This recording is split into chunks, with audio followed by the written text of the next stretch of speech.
At 33, I was legally dead to my family, but the truth was I had simply stopped being their bank account. My name is Maya Sterling, and for 3 years, the rumor mill in my hometown churned with a single, damning word: disappeared. That all changed on an unremarkable Tuesday afternoon in September. A knock on my door wasn't just a visitor, it was the past, come to collect. I opened the door to find Liam, my younger brother, standing on my porch. He was gripping his phone so tightly his knuckles were white. He looked at me, and then his gaze drifted past my shoulder into the house. The color drained from his face like water from a cracked vase. He stumbled backward, phone already pressed to his ear. "Mom," I heard him whisper, his voice trembling. "You need to see this. She never told us." He couldn't even finish the sentence. The call ended, and he sat down on my steps, overwhelmed by a truth he had never been allowed to see.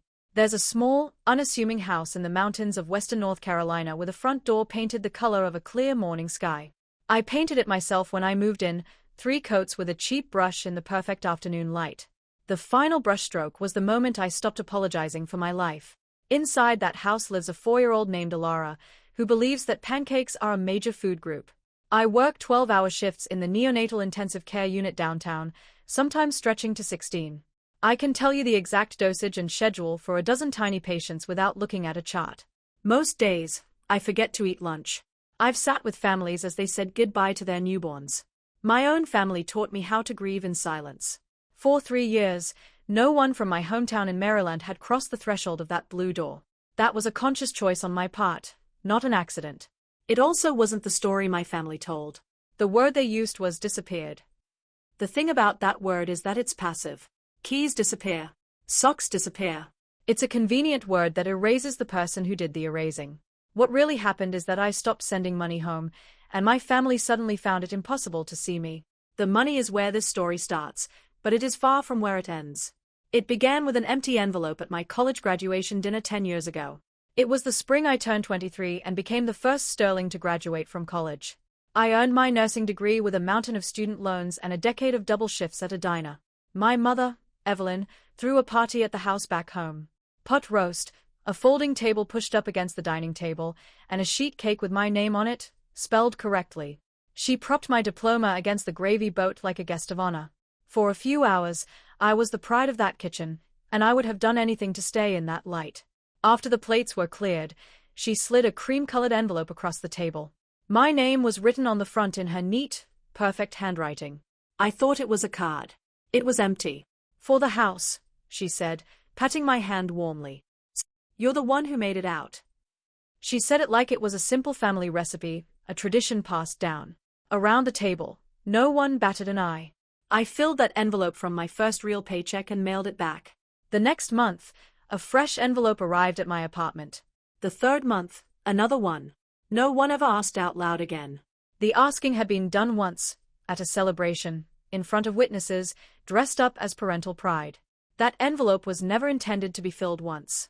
It was a subscription, and I just hadn't read the fine print because the terms were in a language I'd been raised to call love. By year 2, I had switched to electronic transfers. The first of every month, money left my account. $1,500 most months, sometimes $2,000 if there was a crisis. There was always a crisis. A new boiler, my father's truck breaking down, a new roof after a storm. I paid for that roof and felt a perverse sense of pride, a daughter keeping the rain off her father's head from 3 states away. Liam's first car when his job demanded it. Birthday envelopes. Christmas envelopes. Easter envelopes. I kept a running total in a small notebook, updated to the dollar. Not because I ever wanted the money back, but because numbers were the only thing in that house that never lied. Words got slippery in my family. Words like borrow, help, and just this once. Numbers were honest. By the 6th year, the total had reached 6 figures. The east entrance of the hospital had a broken canopy, and the man who came to rebuild it was named Ethan Cole. He was a builder, 32, with sawdust in his hair. He stopped me on my way out of a night shift to ask a question: what railing height works best for patients who've just had surgery? I gave him the unit specs from memory, half asleep, and he wrote them down like they were sacred text. He rebuilt that canopy better than the blueprints had asked for. Then he asked me to breakfast since dinner was, in his words, the middle of my night. For 2 years, he packed my lunches and labeled them by shift. When he proposed, there was no diamond. He gave me a brass key on a simple ribbon, the key to a small, dilapidated house he'd made an offer on. He promised we'd drink coffee on the porch until we were 90. I said yes to the key. I brought him home to Maryland exactly once. My mother asked him how much money he made before she asked his middle name. She asked if builders had health insurance. She asked who would be the primary breadwinner. He answered everything with his usual patient calm. On the drive home, he just said, "Your mom sure loves numbers." He had no idea how right he was. That night, while he slept, my phone lit up. A text from my mother, just for me. "He seems steady, honey. Also, a small loan this month. Don't tell your father." My engagement, it turned out, had a price of admission. I paid it. That fall, a bad flu season emptied half my unit. I came off a 16-hour shift, slept through an alarm for the first time in my adult life, and woke up on the 4th of the month. The money went out 3 days late. The phone rang at 7 the next morning. My mother didn't yell. Yelling, I could have fought. Her voice was flat and cold like an invoice. She said the mortgage had been due. She said she'd had to transfer money around in front of my father, which was humiliating. And then she said the sentence I have carried in my heart for 5 years, "You don't get to be tired. You're the one who made it." I apologized twice. She accepted once. I told her I'd set up an automatic transfer so it could never happen again. She said that would be best. We hung up like a business transaction. I was 28 years old, apologizing for sleeping after keeping strangers alive all night. Then came the tragedy. It was a Tuesday in November when a scaffold on a commercial job downtown collapsed. A cable that passed inspection. Ethan Cole, 34 years old, was gone before the ambulance cleared the second intersection. His crew carried him at the funeral, 8 builders in borrowed ties, crying like it was the end of the world. My family did not come. A 7-hour drive was called too far. They sent carnations with a card signed "The Sterling Family" in my aunt's handwriting. 4 days after the funeral, my mother texted me, "So sorry about everything, honey. Will this month's transfer be late with all this going on?" I sent the money on time. 2 weeks later, I fainted on the unit.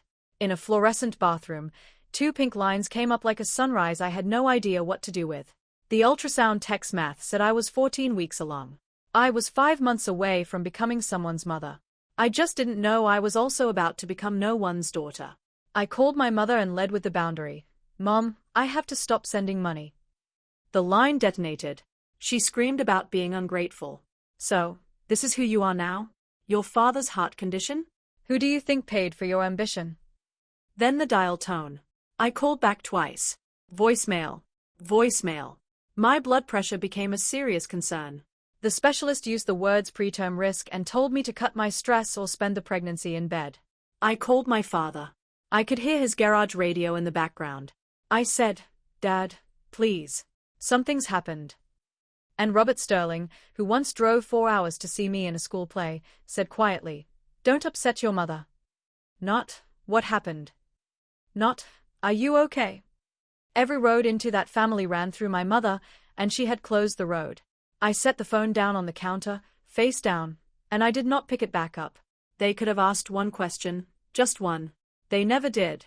7 hours away, my mother started telling a different story. It started with my aunt posting on Facebook, praying for my sister through a heartbreaking season. Some children forget the people who raised them. Then came the church coffee hour.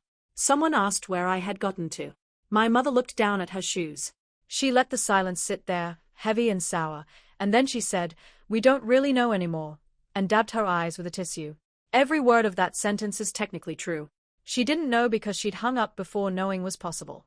By the next coffee hour, a woman from the choir was using the word disappeared, and my mother didn't correct her. In a small town, a rumor not corrected becomes scripture. The last months of that pregnancy, I built a life with the sound off. I assembled a crib alone. The money that used to leave on the first of the month stayed and became a car seat and a down payment on a small brick house in West Asheville. I moved in at 8 months pregnant and painted the front door blue before I'd unpacked the kitchen. Elara Cole Sterling arrived on an April morning, 3 weeks early. Beth stood where family should have stood. She held my hand through the worst of it and cut the cord because someone who loved us should. They placed 6 pounds of furious, dark-haired baby girl on my chest. I cried, the kind of crying that shakes your whole body. I cried because I was here, and she was safe, and the two people who should have been pacing that waiting room didn't even know she existed. One was gone, and the other had hung up the phone. 3 years passed. I came home from the hospital and did the thing my family would later call disappearing. I lived. The mortgage on the little brick house got lighter, the dogwood in the yard grew taller, and my daughter learned to walk. The door stayed blue, touched up every spring. Beth became family, the kind you choose with your eyes wide open. Every December, I sent exactly one piece of mail north, a Christmas card to my grandmother, June, with a photo of Alara tucked inside. One card a year into a long silence. Then one Tuesday in September, Liam knocked on the blue door. I opened it all the way. "Hi, Liam," I said. He opened his mouth, and that was the exact moment I heard it behind me, bare feet on hardwood, coming fast. "Mummy, who is it?" Here is what my brother saw. A girl, almost 4, skidding into the hallway in dinosaur socks. Dark hair, deep-set eyes, Ethan's chin, my grandmother June's face, reprinted at 3 feet tall. Then his eyes went past her, down the hall, to Ethan's photograph with the funeral ribbon still folded over one corner of the frame. He went white. He backed down my steps, his phone already at his ear. "Mom, you need to see this." She never told us. He lowered the phone and sat down on my porch steps, crying into his hands. I brought him inside. He sat at my kitchen table for 2 hours and asked the question no Sterling had ever asked. "How did he die, Maya?" And he listened to every word of the answer. At the door, leaving, he set a cream-colored envelope on the porch railing. My name on the front in my mother's handwriting. Inside was a printed church invitation. Homecoming Sunday, October 14th, Grace United Methodist. All are welcome home. My mother had sold tickets to a performance whose lead had never taken the role. That night, my phone lit up with over 40 messages. The new narrative arrived fully dressed. She hid a child from us for 3 years. Her own mother. In one thread, I went from the daughter who disappeared to the daughter who deceived. Not one of those messages asked about the man in the funeral frame. The next evening, my mother called. She was crying before I finished saying hello. "Psst. My baby had a baby," she kept saying. "Come to homecoming, sweetheart. Stand with me. I'll tell everyone you were sick." No one ever has to know about the money. 2 nights later, my phone rang with a Maryland number I didn't know. It was my grandmother, June. "I never believed the word disappeared," she said. "People don't disappear, Maya. They get erased.